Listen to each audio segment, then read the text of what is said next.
ಹಾವೇರಿ ತಾಲೂಕಿನ ಕೋರ್ವಾರ್ ಗ್ರಾಮದ ಶ್ರೀ ಹನುಮಾನ ದೇವಸ್ಥಾನಕ್ಕೆ ಹೋಗುವ ದ್ವಾರ ಬಾಗಿಲ ಬಳಿ ರಸ್ತೆ ಹದಗೆಟ್ಟಿದ್ದು ಜೀವ ಬಲಿ ತೆಗೆದುಕೊಳ್ಳಲು ಕಾದು ಕುಳಿತಂತಿದೆ.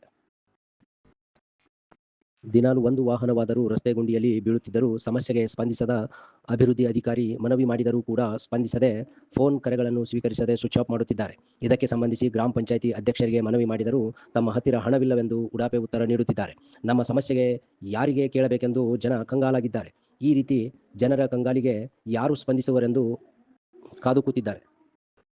ಈ ಸಮಸ್ಯೆಗೆ ಪರಿಹಾರ ಆಗ್ರಹಿಸಿ ಬುಡ್ಡೇಸಾಬ್ ಅರಬ್, ಜುಬೇರ್ ಕೆರುಟಗಿ, ರಫೀಕ್ ವಡಗೇರಿ, ಯಾಸಿನ್ ಕೆರುಟಗಿ, ಶಾಹಿದ್ ಪಟೇಲ್, ಯಾಕೂಬ್ ಕೆರುಟಗಿ, ಅಲ್ಪಪ್ ವಡಗೇರಿ, ಅಯೂಬ್ ಕೊಣ್ಣೂರ್, ಮುತ್ತುನಾದ್, ತವಸೀನ್, ಮೊಮಿನ್, ಭೀಮರಾಯ್ ಕಿರಣಗಿ, ಮಹಂತೇಶ್ ಬಿರದಾರ್ ಹಾಗೂ ಮತ್ತಿತರರು ಉಪಸ್ಥಿತರಿದ್ದರು. ವರದಿ ಬೀರಪ್ಪ.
Ini